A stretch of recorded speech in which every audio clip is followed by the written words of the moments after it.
G'day scrappers, welcome to another day in the life of an eWaste scrapper. I've just finished loading up the van with all my scrap metal, and I've got the rest of the day to keep filling it up and to take it to the scrapyard tomorrow.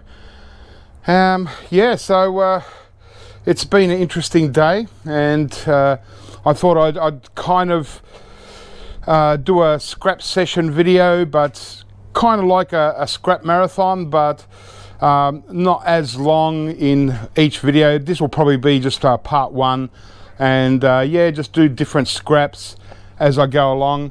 I'm just trying to clean out a lot of things here.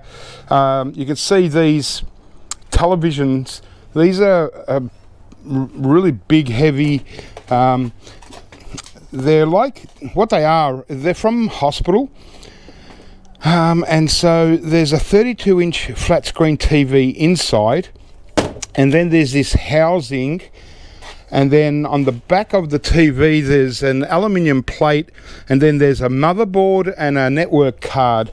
So, you know, like in hospitals, they have them up in all the rooms, and they're connected to a network, so they can I think people, still pay for having television in their hospital room. So these are, from one hospital, and they're coming over a period of 10 weeks. So all up, there's going to be 300 of them as they're taking them off and replacing them with new ones. So every time they get about 40 of them, I'll go and do the pickup. Now, I managed to get rid of about 16 of them to one guy, but they're just too big for him to want any more. So I'm kind of struggling. I've taken him to another recycler. I've given him one sample. He's going to strip it down and he's going to see what he can get out of it. I just can't keep up with stuff like this.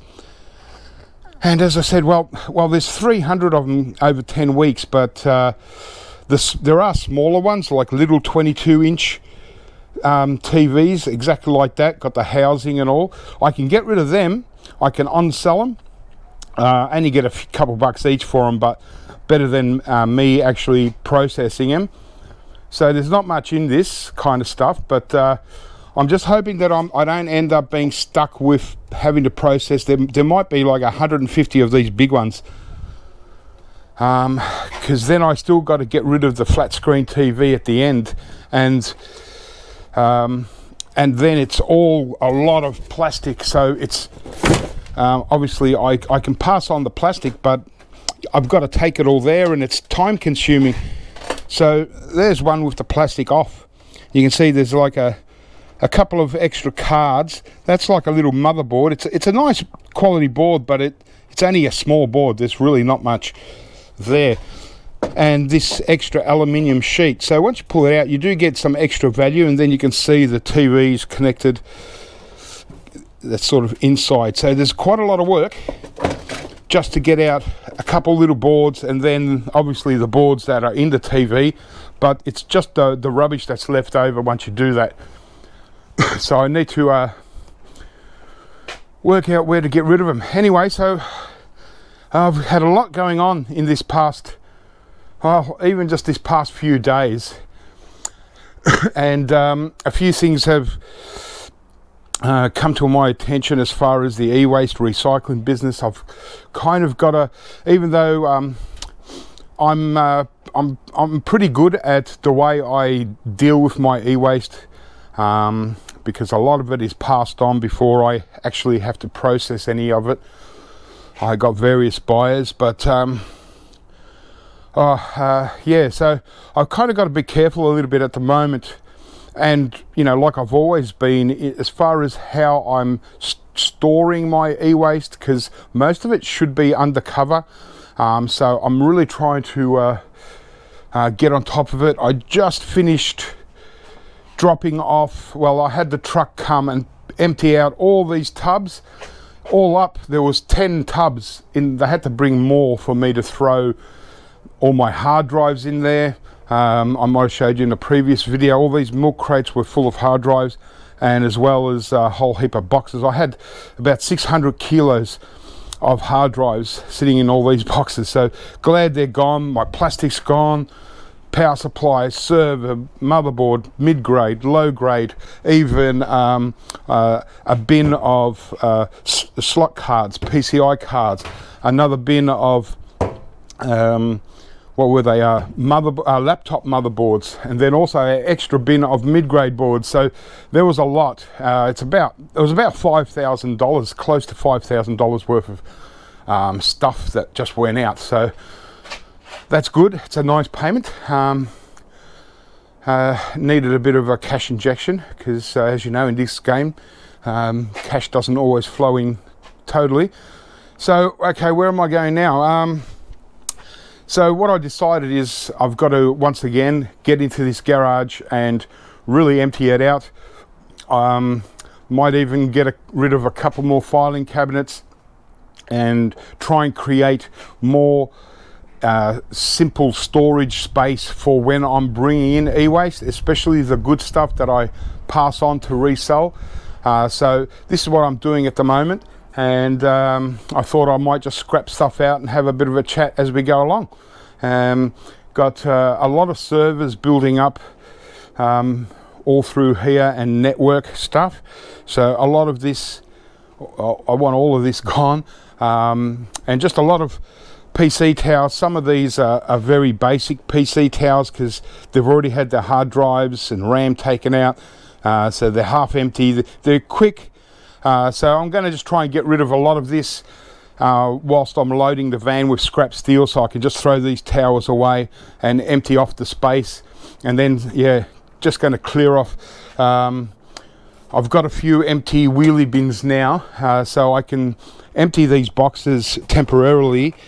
Just cables and all kinds of stuff, I can just tip it into a wheelie bin for now, and that's one thing out the way, and I'll be able to start stepping in here and getting rid of it. So that's kind of all I'm doing, and I thought I'd just I'd run the video and just give you a little bit of an example. So all this sort of stuff, PC towers again, all this needs to be cleared off, especially the fact that it's not undercover. Here's a empty bin.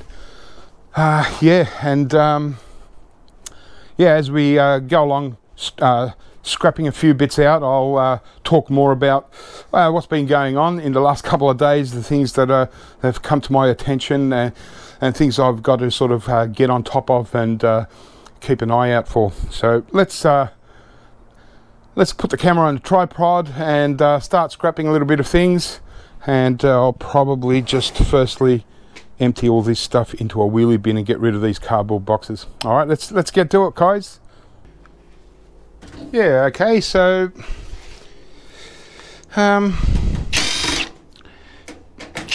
just for now, I'm not looking at scrapping anything super interesting. It's more about just getting as much scrap steel into the van before I go tomorrow morning, and send it all out. So it's usually when I load up the van with scrap steel, it's never fully full, so it does inspire me to scrap as much stuff as I can just to fill it up. The more I scrap and get out, the better, obviously. So I'm not going to totally micro scrap PCs. I just want as many shells gone as possible. And you can see this PCI card, slot card, whatever. You can see the gold plating. It's virtually non-existent. This is so low quality gold. I mean, there's still value on it, gold recovery chip and whatnot, but certainly that's the total modern style where it's just very, very little gold plating, unfortunately. But well, gold being so expensive, And you know, gold has probably almost doubled from the time they made this PC, so you can safely assume that they're going to be continue to look at ways to reduce the gold in PCs.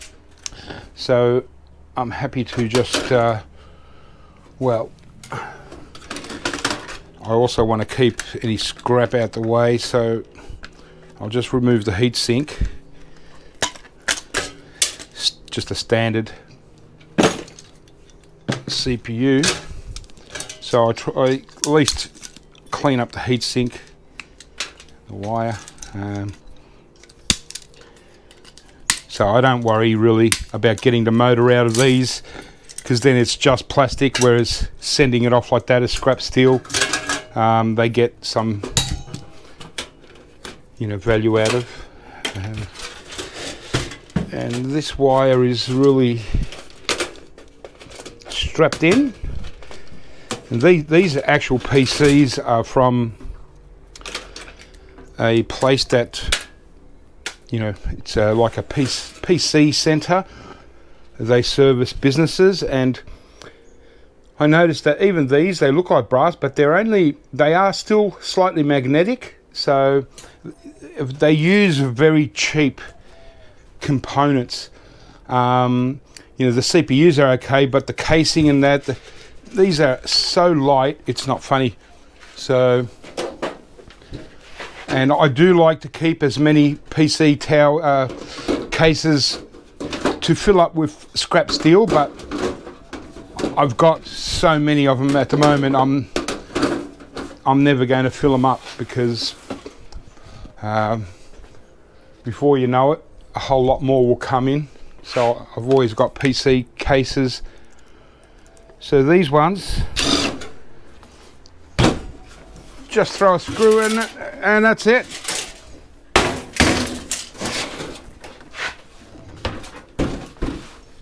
Okay.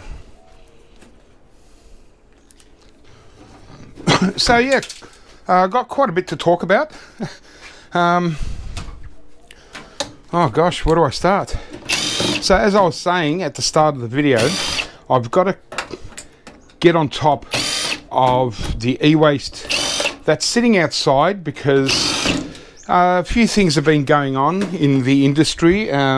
Some I can't really speak about. But that's just, you know, the nature of the game.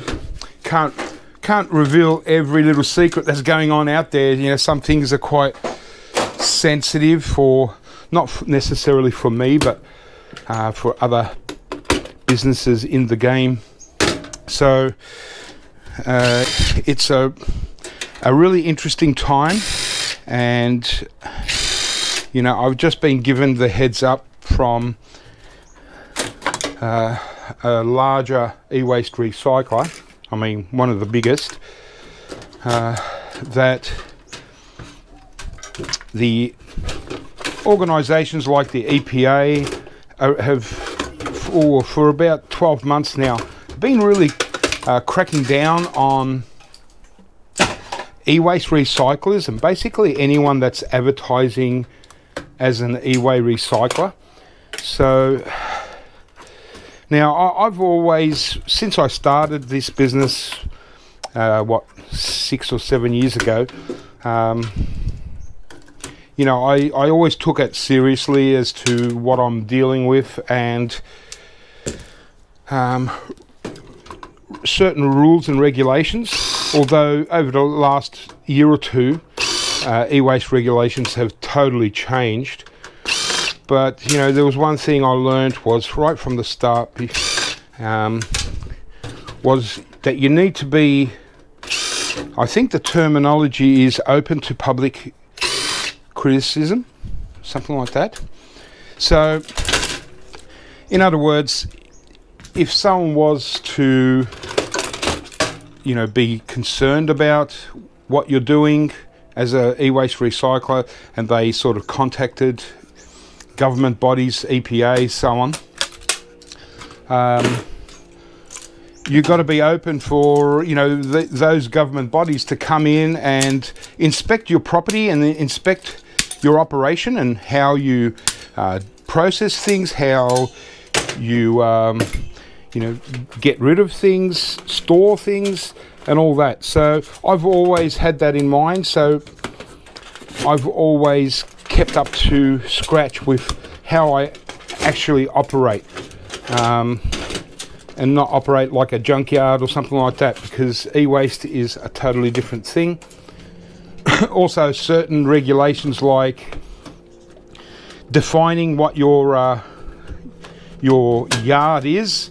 There, you can only have one of two things. You could either have a processing centre where you're processing e-waste, or a transfer station where the public can bring their e-waste and drop it off, right? And so obviously, because I kind of process a little bit right now, what I'm doing, I'm processing e-waste. So whenever I've had people contact me and say, hey, I've got some e-waste I need to get rid of as soon as possible, can you come down and pick it up? And I say, well, yeah, but I can't do that for a few days because I'm booked out and so on. And I'll say, oh, okay, well, how about if we can just drop it off? And I have to refuse that, because even if I lose the job, and because sometimes some people are in a hurry to get rid of their stuff, and they need to get rid of it on the day. And yeah, I just can't accept that, because I can't have public coming here dropping me off, you know, just e-waste, because then I would be acting as a transfer station, you see. So so I've always been up to that, and, you know, never scrap steel. It's just a little server. I've never sort of challenged that or tried to get away with doing the wrong thing. It's always been a strict rule. So anyway, yeah, it's just interesting times at the moment, and I've just decided to, well, I'm forever trying to get my levels down in e-waste and try and keep everything under cover, but, you know, obviously it's not always possible. So I've just made a conscious decision now to get as much organised again as possible. And the first thing is just to make a bit of room and make it feel like it's getting there, is getting rid of as much scrap steel that I can, just to remove volume and weight off the property. And that will straight away, yeah, just make me feel better anyway. And because, as I've probably mentioned, you know, it's when you're picking up e-waste, sometimes you can spend most of the week just going around picking it up, and that means that nothing's ever getting processed, you know, so it can build up really seriously, and it can, you know, it's a bit of a problem for me. So yeah, yesterday I didn't put it on video because they came really early, but yesterday I had my buyer rock up with the truck, pick up those 10 tubs of boards and so on. So that was really excellent. It just removed, well, there was 1.65 ton of circuit boards and e-waste for them to buy. So, you know, 1.68 tons or whatever it was. That's a lot of motherboards and whatnot. Although I admit almost just over a third of it was just hard drives alone. There's a nice little heat sink, and we just make sure that it's, I think this is just straight aluminium. Yeah, if you see a little bit of orange in there, it'll be tinned copper, but in this case it's just aluminium. So all we want to do is just take off these screws and turn this into, this doesn't go as extruded, they're just plate aluminium, so this is just goes as your regular domestic aluminium. That's still, you know, it adds up. As opposed to this will go as extruded aluminium. So whilst this was a server, it's a good example for some people that especially bring me boards, and I've got some good news about that to come. So even though this came out of a server, it's not classed as a server motherboard because it only has one CPU socket, and the CPU socket is okay, yeah, so it's a Xeon style, very hard to sell on the secondary market, these kind of ones. So yeah, when you get a motherboard coming out of a server, but it's only got one socket, it's just a PC motherboard. It's not a server motherboard. All right, obviously you've got to remember to take out the batteries. I'll do that later. I'll try and keep the batteries separate. It's just when you're advertised as an e-waste recycler, you've got to take a lot of different things into account. Obviously storage, but also how you get rid of stuff like batteries. You know, you can't just, you know, sometimes it doesn't always work out, but you got to keep your batteries separate, and well, not technically, not even separate. They've got to be categorized in sections, and then they've got to be sent to a recycler to be properly recycled. They can't really go as scrap steel, you know, or just anywhere. They've got to be actually sent to a proper recycler. So there's a lot of things to consider when recycling e-waste. So this board here doesn't have any chips. It does have some gold pins. They're very faint, nothing. It's just a low-grade board. Even though it's got some kind of tiny little thing there. Looks like a little, might be a capacitor. It's just low grade. Okay, it's just for those that bring me boards. And speaking of those that bring me boards, looks like I might have some good news. It looks like I might be getting a bit of a pay rise in scrap circuit boards. So look out for that video. I'll find out for sure in a few days time,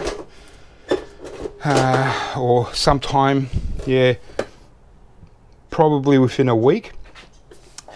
Oh, there's another nice piece of scrap steel going.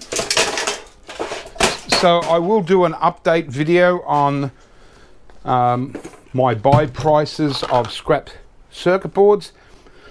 The one thing I do know is PC motherboards are one of the only things that haven't gone up in price.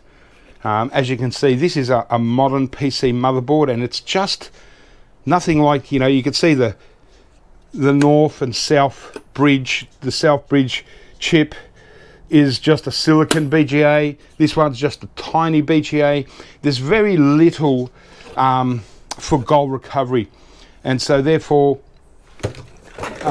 yeah, I couldn't get, they've told me that one of the only things that hasn't gone up are PC motherboards. Now here's another modern style, and as you can see, yeah, sure, there's a BGA, but it's only a silicon BGA under there, so we know that they're not that good for gold recovery.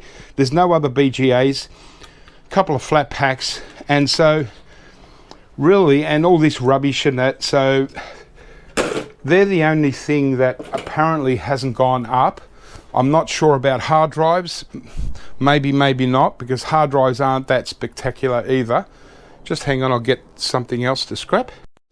I'll just continue with these cheaper towers. But yeah, so motherboards, PC motherboards not going up.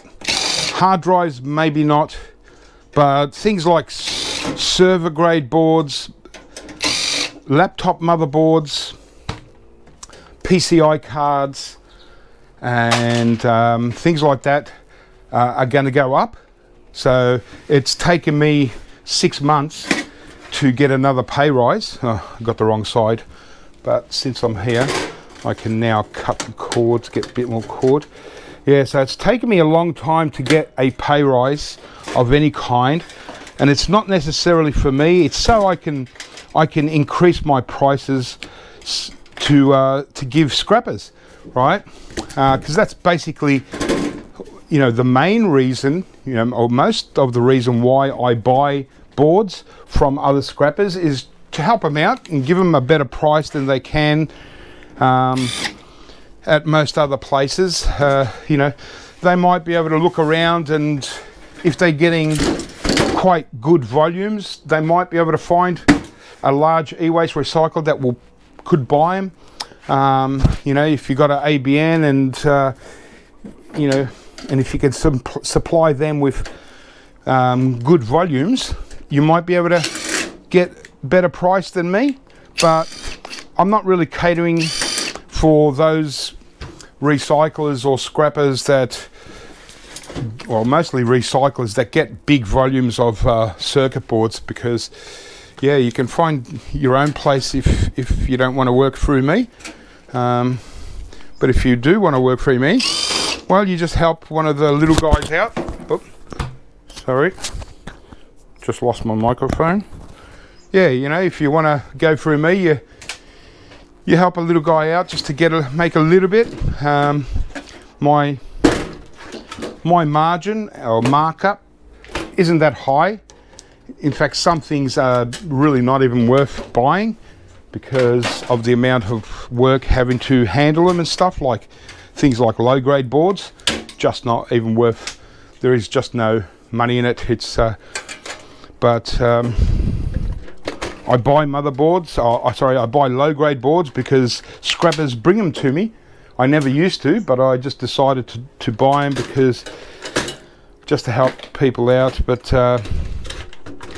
so yeah, the whole idea of me buying e-waste from other scrappers or circuit boards and stuff is just to give them an avenue to sell small levels of e-waste that they get out of what they scrap, and yeah, it works out good for them. I think some people you know, come with quite small amounts of e-waste, so it's almost not even worth the time to make a booking and hang around, wait for them to come and all that. But some people are really surprised in what they end up with. You know, sometimes, you know, it can be $700-800. I've had scrappers bring me $2,000 worth.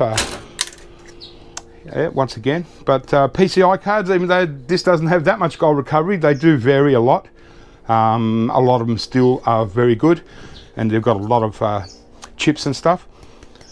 So you can see this comes out, it's missing the EEPROM. So sometimes they can have EEPROMs, which give you more weight, but I believe that PCI cards are going up.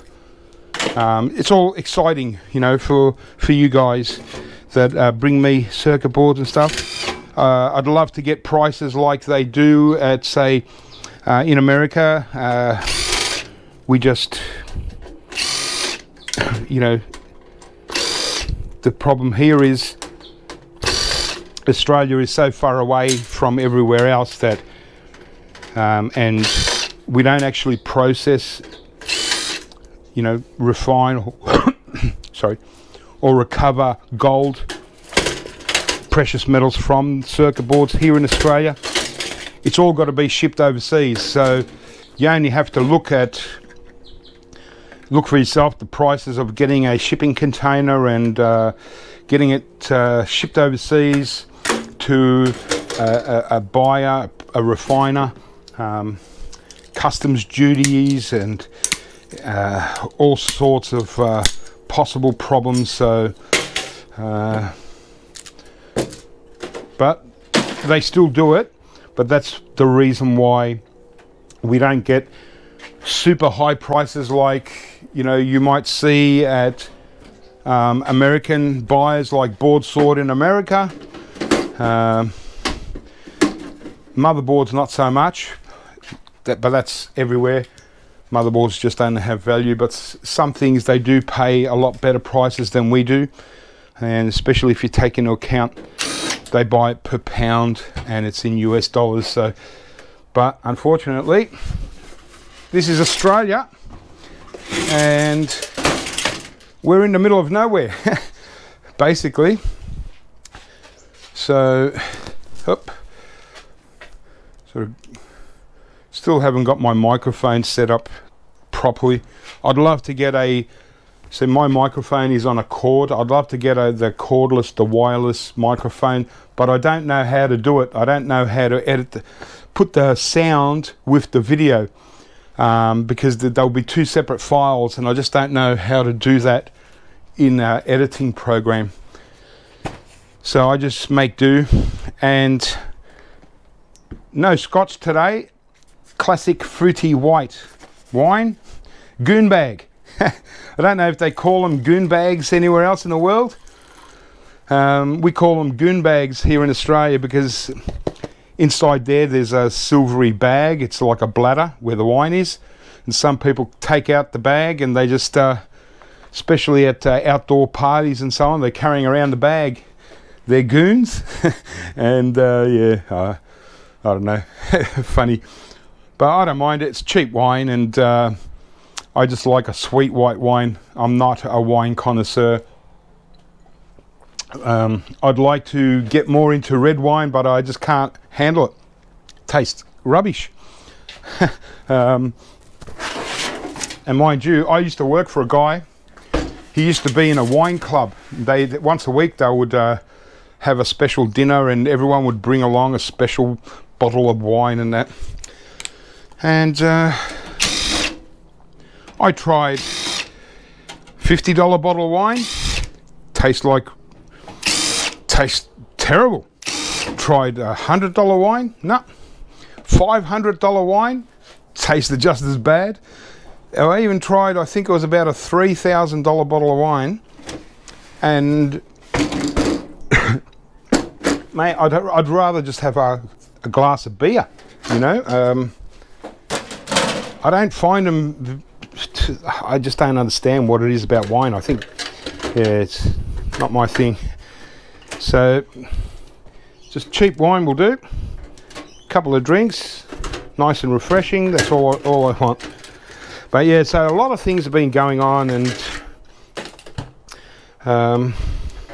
my number one priority here is to get into that garage, have it totally clean. So by the time hopefully this series of video is finished, you're going to see a completely different setup once again, and just going to be super careful, because, you know,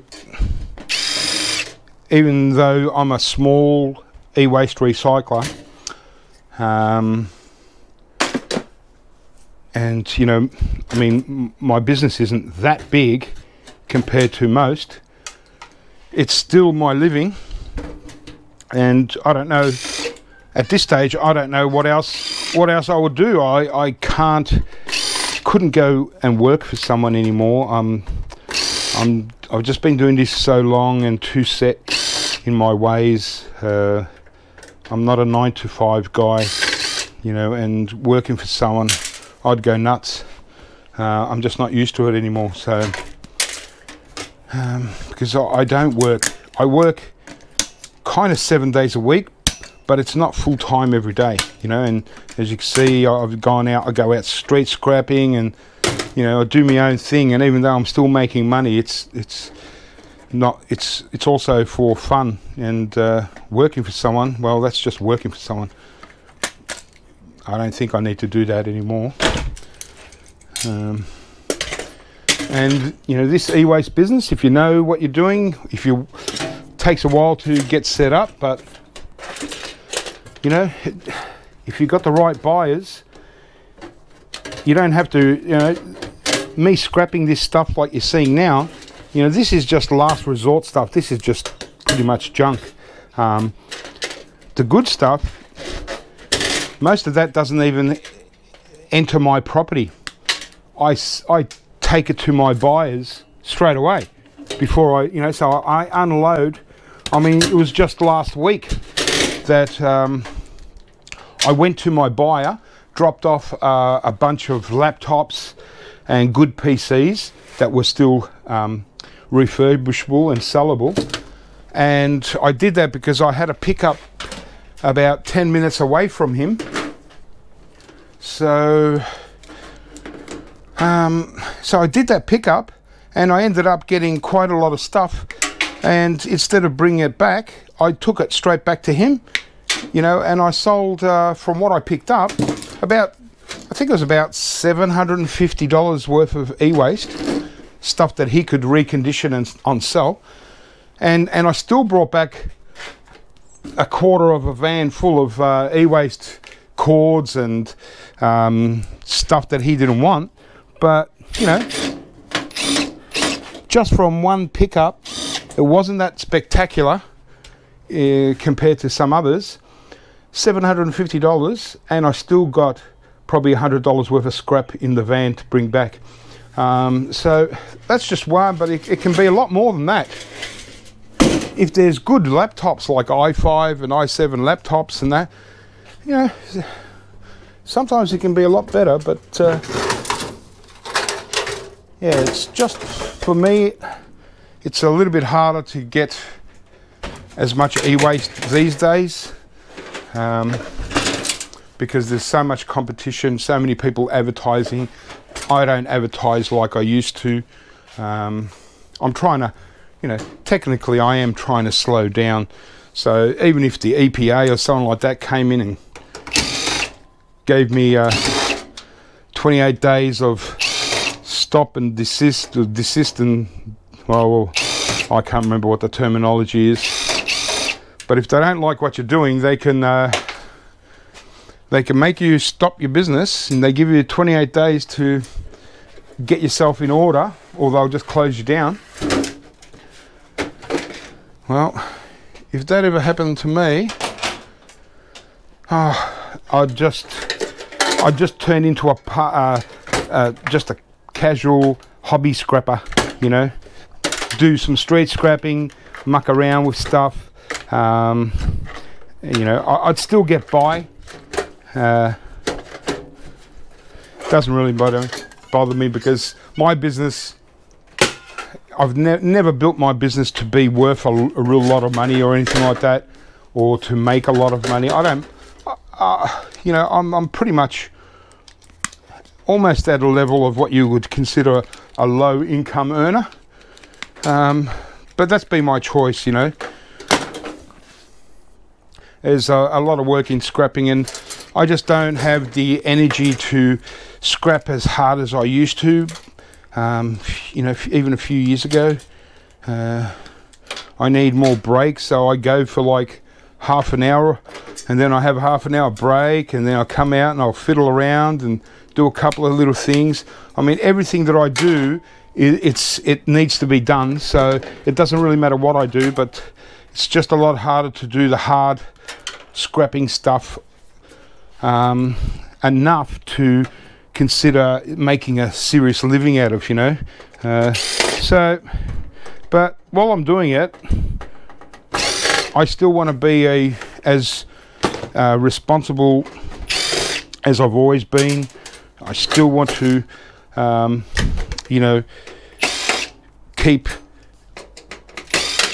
the e-waste that I get out of landfill. That's been the whole thing. Just do my little bit. And if anyone sort of, any regulatory authority doesn't like that, well, mate, I've been doing the right thing since day one, so I got nothing to hide really, you know. I'm not thinking, oh geez, if they find that, you know, the millions CRTs that I buried in the backyard or something like that, you know,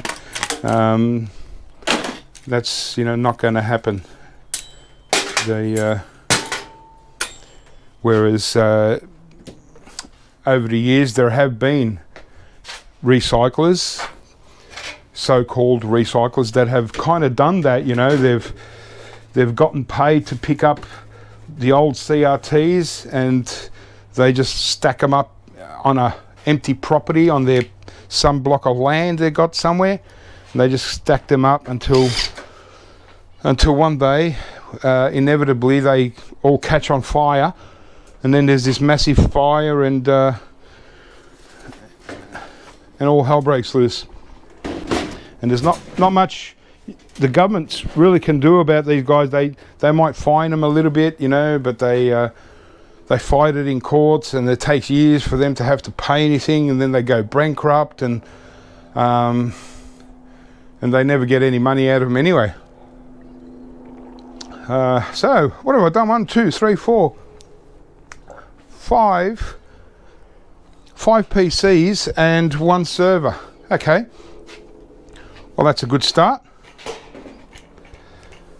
So I'll just I'll take these into the van, get rid of them, and yeah, I'd like to get, that's 1 stack of PCs that were there. Now I'll get onto this stack here, and then yeah, I didn't get a chance yet to do the garage stuff, the front here, but I'm going to empty all those boxes into a bin, so I'll probably do that straight after I get rid of these PCs, and we'll just continue on. So I do have yeah, like I said, a few interesting pieces that I'll probably scrap in part 2 of this video. As I said, I just need to get as much big cases out to the scrapyard, since I'm going there tomorrow morning, and then we'll sit back and have a bit more fun and yeah, just scrap some, you know, what might be interesting. Let me just get in a little bit closer here. So this one at least is slightly older school. Not really, but it does have a floppy, so a little bit old school. At least this one obviously wasn't from that batch, so at least we get a hard drive out of it. Can't believe that I sent 600 kilos of hard drives out, just under. Unbelievable. That's a lot of hard drive. That's probably the most hard drives that I've sent out in one go. Normally I get on top of them a lot quicker, but yeah, I wasn't expecting one of a scrapper to bring along a whole heap. So with this slot card, when you get whole heat sinks like this, just this part here at least, take off this heat sink and this shield and just put it in. Just, you know, it's aluminium, so you can still get aluminium sheet, aluminium price for it, but it's no good on a PCI card. That's if we can take it off. It should come.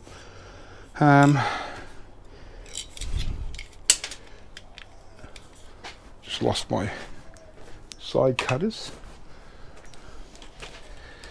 So it's all happening, and obviously street scrapping and all that fun. So there we go, just a little bit of aluminium just to get it off. We can still get $1 something a kilo. And then in this case, you can see the size of the board and this extra heatsink. To be fair, in this case, because it balances out, we can still leave this still, even this cable. All right, so we're getting extra value in this part anyway. Because it's so big, even though it doesn't have a fan and a motor in there, this is too big for the heat, for the slot card to send it to me to buy. because you know, that's a lot of weight, and these slot cards go for like 4 times almost as much as this extruded aluminium. So you'll still get extruded aluminium for it, but it's just too big for this little card, okay? And that's much better. Obviously it balances out, because you know, you'll get some with a decent heatsink that you can leave on, so you're still getting value overall, but you know, just because it would stand out too much. So now it just, there's no question about that, and away we go. So it's just a bit of common sense for you guys that are scrapping and bringing me stuff. If you see that it's just, you know, same as what you think might be a mid-grade board, if it's got too much, you know, rubbish on it, like transformers and heavy stuff, you know, it's not always going to be a mid-grade board. So if you can, sort of keep them aside. We've got one loose RAM stick and one, there we go. Well, we've got a bit of everything here. Hard drive, a couple of RAM sticks. This is more like it. This is what we expect from a PC.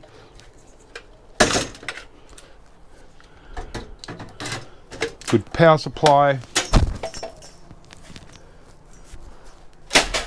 And obviously, oh, well, we've got a second card. Once again, you can see, look at that. You know, the gold plating on that is really flat, dull and shiny.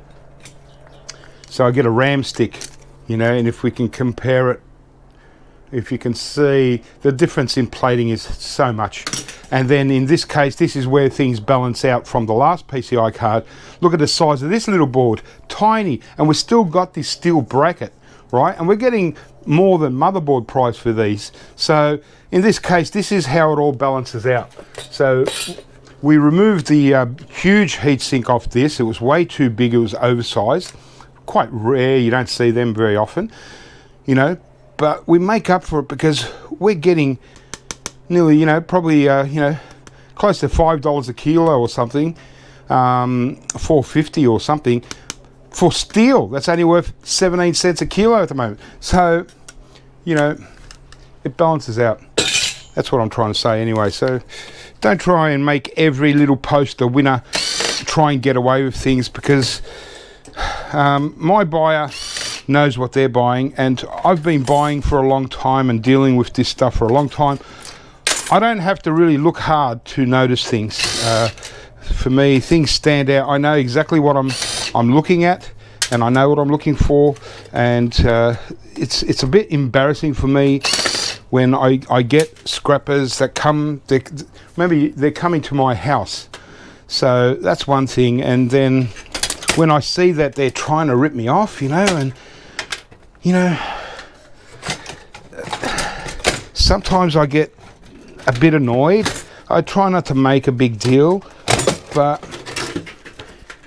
you know, sometimes it's just so blatant that I can't believe that they would have the nerve to try and, you know, rip me off like that, you know, like, because what happens with my stuff is, you know, when I go through it and start sorting it into the grades that my buyer buys, you know, I'm throwing what I paid mid-grade, so $1.70 a kilo. I have to throw it into stuff into low grade, which I'm getting, you know, 30 cents a kilo for.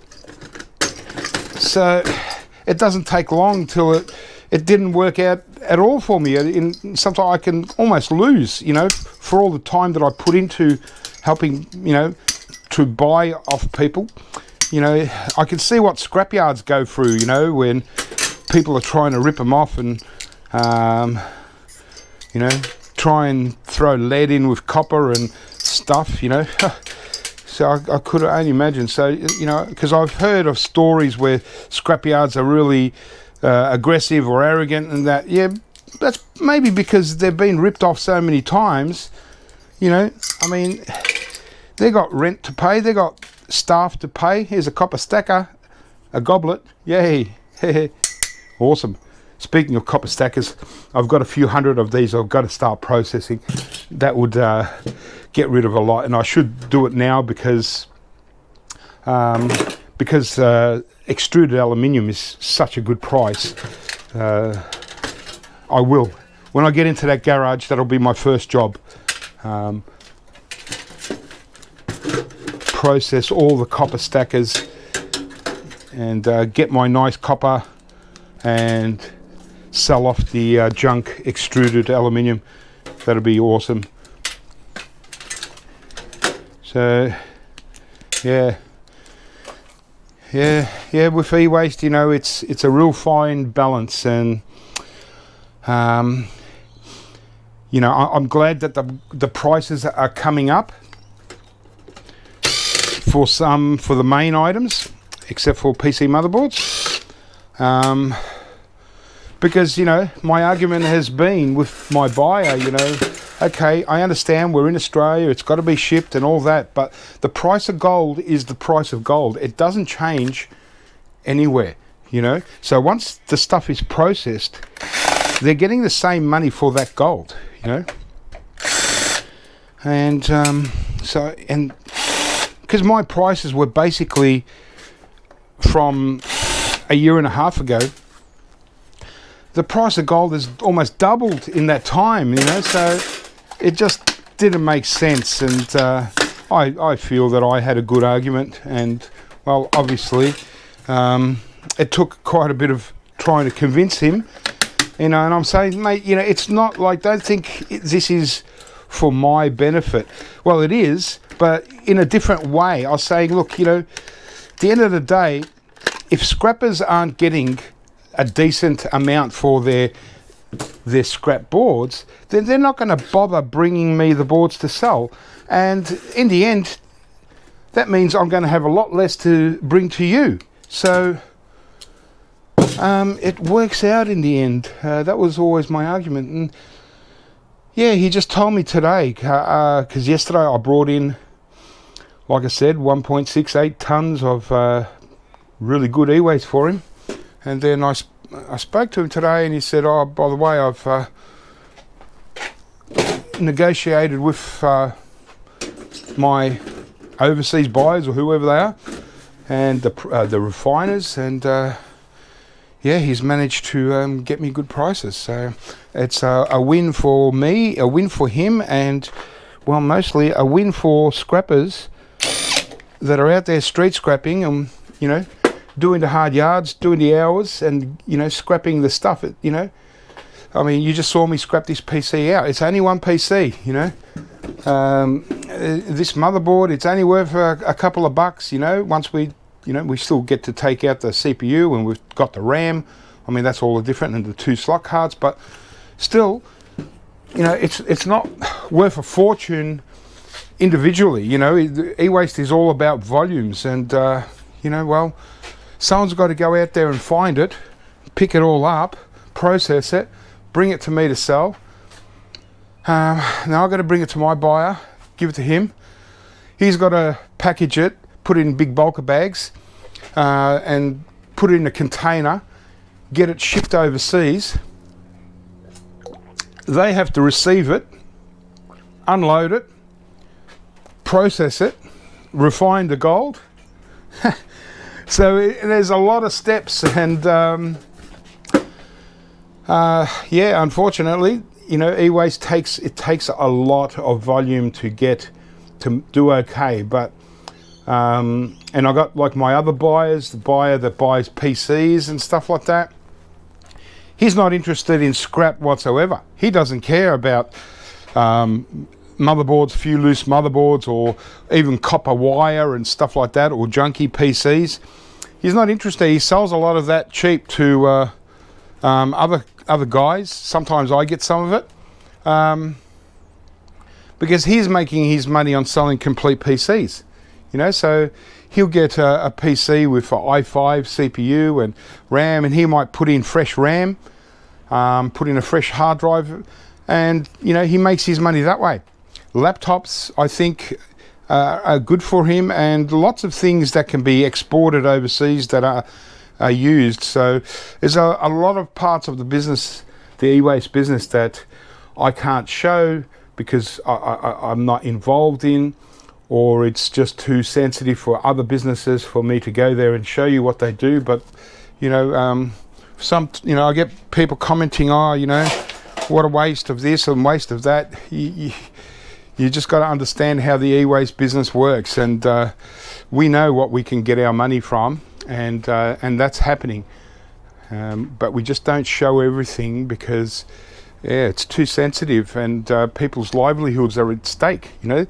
My buyers, employ 7, 8, 10 people. They've got to look after their jobs. If they lose business because more people, believe me, a lot of people since I've been making videos have told me and have come into this business, and even just locally, I'm not talking about interstate or overseas. Heaps overseas have taken on my advice, and maybe not completely my advice. They're probably smart enough to work it out for themselves, but taken hints and tips, and have worked out how to make money from this e-waste game, and and just filled in the gaps, the stuff that I can't show or mention. That's just comes from experience. Once you start filling in the gaps, you'll learn pretty quickly what's worth money and what's not. Yeah, interesting game. Let me just get rid of this. So this is one PC that I actually picked up from street scrapping. So it's got a few rattly things inside it. So we'll see what the story is. Hopefully it's got everything in there. It looks like it. Okay.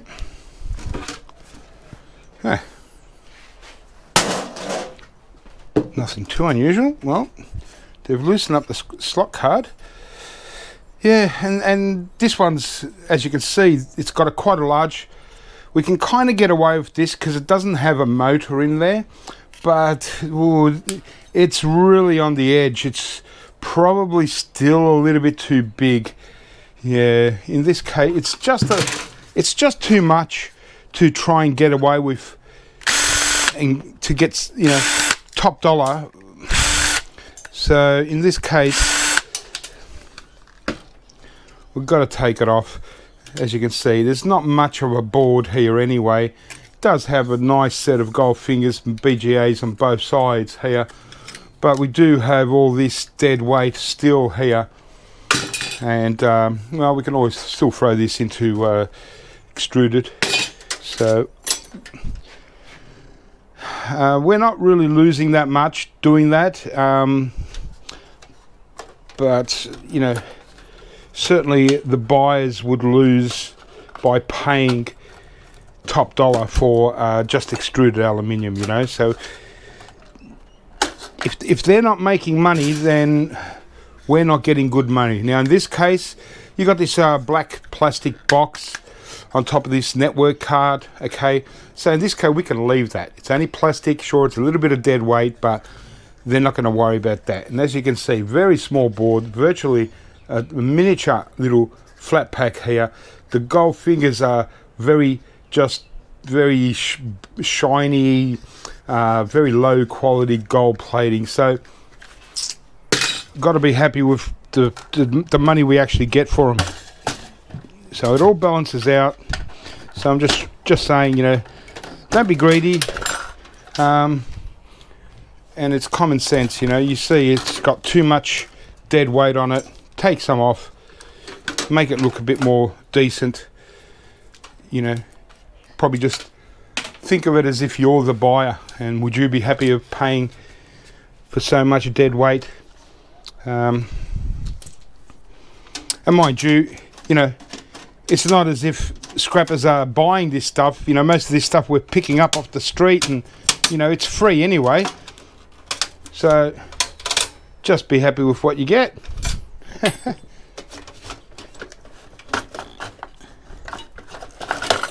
Well, we've got a bonus hard drive. Well, it all adds up. Just add to the new pile of hard drives. And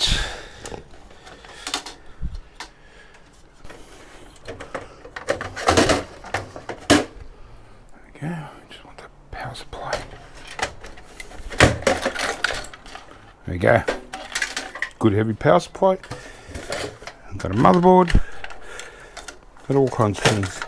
And so when it comes to cutting out the wire, you know, if you're not getting a lot of PCs and you've got plenty of time, maybe, you know, open up the other end and get the wire right from the ends. But for me, get so many that time is, you know, just time is very rare.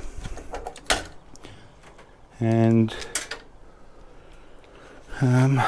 so much to process, and as I said, I'm kind of put myself under a bit of pressure to get my volumes down. I mean, it kills two birds with one stone. It makes me more efficient in my work. The less stuff under my feet, the easier it is just to move things around and get the job done, and also to keep the regulatory authorities off my back. So if they ever do rock up, they're going to say, oh geez, we didn't expect him to be so well set up. Okay, here's something that I wanted to mention, and we'll take out our nice RAM. So we'll take out our CPU, obviously, just the old school. Now, take out our battery. I'll do that later. So these motherboards are very common, okay? Get a lot of them from other scrappers, heaps. And you can see this steel plate, okay? Now this steel plate isn't mounted to the CPU socket. When they're mounted to the CPU socket, that's fine.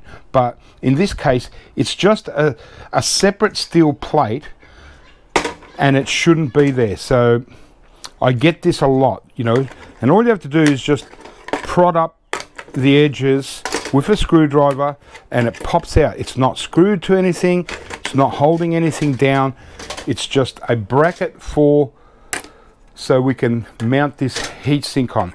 So it's just a matter of popping it out of the slots, and there we go.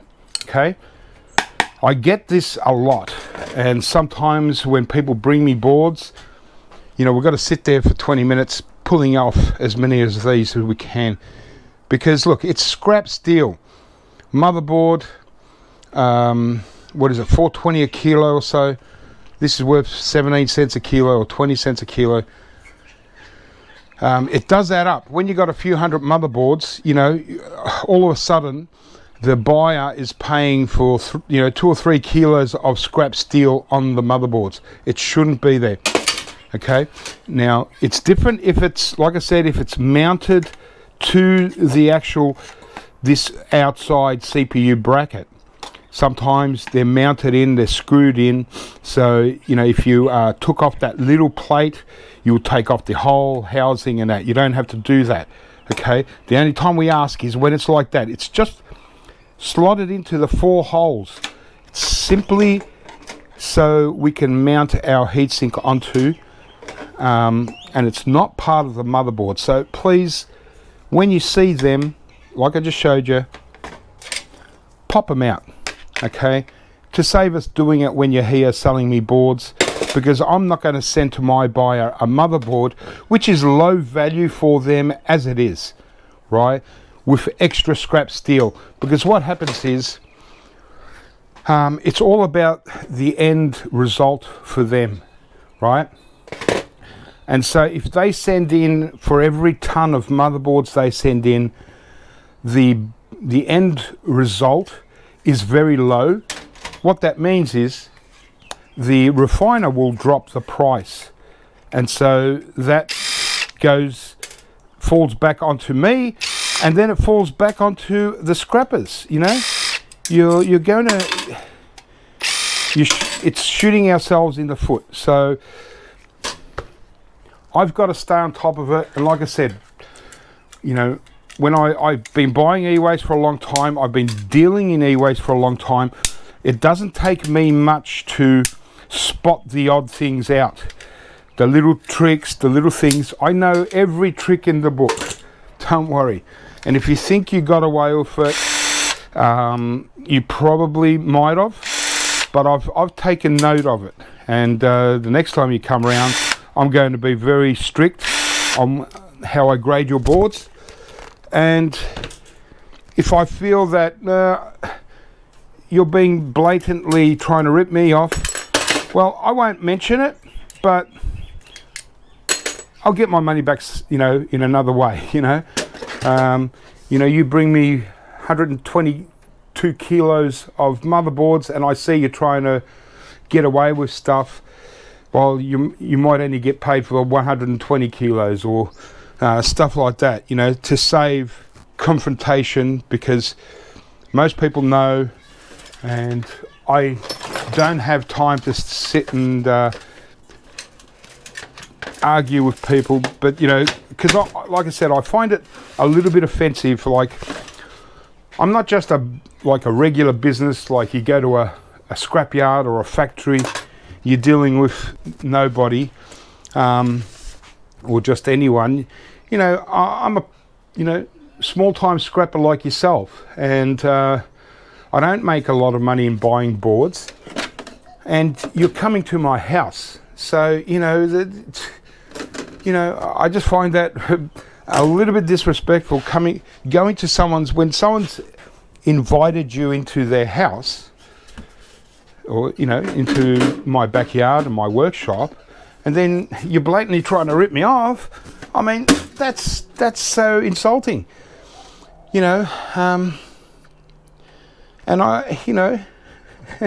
I've been around the traps, I can handle myself, and I could take it a lot more harder than I do, but it's just a little bit, it just kind of gets you down after you get three guys in a row just trying to rip you off, just they're hiding things, and they say, oh yeah, this is all, they'll give you a wheelie bin full of what they call mid-grade, and you can't go through every board. You'd spend 3 hours on every wheelie bin, so okay, so this is all mid-grade, yep, I have a quick look, yep, okay. I tip it out, pay him, and then when I go through it, sorting it through and putting it into my tubs, I pull out 3 or 4 kilos of low-grade boards, and they were clearly low-grade boards, and every time I do pull up someone about it, I'll say, these are low-grade, or you've left all these batteries in, or all this rubbish you left on it, oh yeah, sorry, I must have, I forgot, or, that was a mistake. They're always mistakes, and I've heard it 1,000 times already. But anyway, that's all part of the game, and I expect that. But, sometimes it's a little bit disheartening when you're trying to do the right thing by scrappers, and they think, and same as hard drives, that's another story. And then you got the depopulating guys, the guys that will remove all the good chips off the board and throw them in, and you expect to get top dollar. It doesn't work like that, It's not just that I spot it out, it's my buyer spots it out, and then everyone gets downgraded, and so it's just a loss. So be fair with when you're bringing me boards. If you depopulate, if you remove chips, that's fine. I've got videos on the subject. Just put them aside and tell me, oh look, I've removed this, that, what's it like now? I say, okay, well, yeah, this was a telecom grade board, because you've removed obviously a couple of the main chips.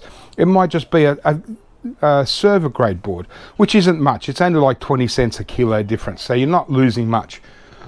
But I'll get people removing like the heatsink and then removing the north and south bridge BGAs off a motherboard. You've turned this into less than a mid-grade board. If you remove these two main chips, this is not even a mid-grade board. Okay, the most I've gotten for someone, because he brought me like 150 kilos of it, and it was the first time he came, and he took off the two BGAs of all of his motherboards, and there was a big pile of it. And so I went out of my way, and I went to my buyer and said, look, this is what he's done, what can we do? And he gave me half of mid-grade board, which was about 75 or 80 cents a kilo. for him, you know, compared to he could have got $4.20 a kilo for just removing the 2 chips, what he's probably not going to do anything with anyway. So, you know, I've always said, with the people that try and depopulate, remove things off boards, only do so if you've got an actual plan of an end game, whether you're going to refine it yourself or you've got someone to sell it to, or you plan on selling them, because once you start doing it, you are losing off the value of your boards. And unless, to be honest, unless you're actually recovering the gold yourself, I can't see how you're going to win, especially on motherboards. Do not depopulate motherboards unless you're going for everything, and it's, I can tell you right now, really hard to get extra value from a motherboard if you're a backyard refiner, because most of all this is junk, right? You're not going to get much gold out of this, you know. It's all about all the metals, and backyard refiners are not going for all the metals. They're not going for the aluminium and the copper at the end that covers some of their cost and stuff. Trust me, I've seen it all. But anyway, well, that's another PC done, and I'm almost full up on the van. That's pretty much all I feel like doing for the rest of the day, because I've got to go and make some dinner and stuff like that. So yeah, I'll probably just scrap out a couple of little things, or I might just deal with those boxes of cords now and just get rid of them. But I do have, in that box is a real interesting thing that I might scrap out. I just want to have a closer look at it. I might even keep it. It might be something interesting. I do have some interesting things around that we'll have a look at. This LED thing here. So I'll probably do all, and then all these servers. So the servers might be the next thing I'll start scrapping out. But I think this will be enough for part 1 of the video. Mostly me rambling on, and once again, I hope I didn't ramble on too much, and sometimes I lose track of what I'm actually talking about because I'm focusing on scrapping, and I've got 10 things going on in my head at the same time, especially at the moment dealing with you know, like government regulations, dealing with possibilities of being audited through the EPA. Who knows? There's always a possibility, and even though I'm pretty well set up, it's still, you know, I don't really, you know, don't really want to deal with it. But you know, if I have to, I'm ready to go, and just dealing with clients and a few things. So there's a lot going on. Thankfully, one good thing for today was the fact that my buyer told me that he's managed to get me some better prices on boards. So that's going to be great for all your scrappers out there. We're going to get you know, get a little bit better prices, and it's great for me too, because obviously most of my boards are still not what I buy off people. Well, it's about half I think. Half of my boards that I get to sell are from the e-waste that I actually scrap out. So it's better, it's great for everyone, and you know, we're getting more in line with the price of gold. So that was a bit of a saving grace for today, because I already had a lot on my head, and just needed some good news. And well, the best news is that, because it's not only for me, it also passes on to all the scrappers around Melbourne and the people interstate that bring me circuit boards and stuff. Not that we can do anything about the stuff that we've already sent in, but from this moment onwards, I think by next week I'll have the price list. So I will do a video update on the prices, what's gone up, what's stayed the same. And it's yeah, so for those guys around Melbourne that are street scrapping and stuff, if you want, just don't bring me boards straight away. Wait a couple of weeks till the new prices settle in, and yeah, you'll get a little bit more money out of it, and yeah, all awesome. So the next video, Like I said, we'll do a few more interesting things. We'll probably talk on a few more subjects. At the moment, silver bullion is an interesting subject for me as well. It's gone down a little bit price, means it's a little bit more affordable for everyone, aside from the premiums, but don't worry about the premiums too much. If you are by, you know, bigger bars and stuff like that, rather than specialized coins, because that's where a lot of the premium is. And well, there's got to be premium on everything, because the spot price of silver is not physical silver. The spot price is paper price. So you can trade that spot price of silver. You can buy silver that's unallocated kind of thing on paper.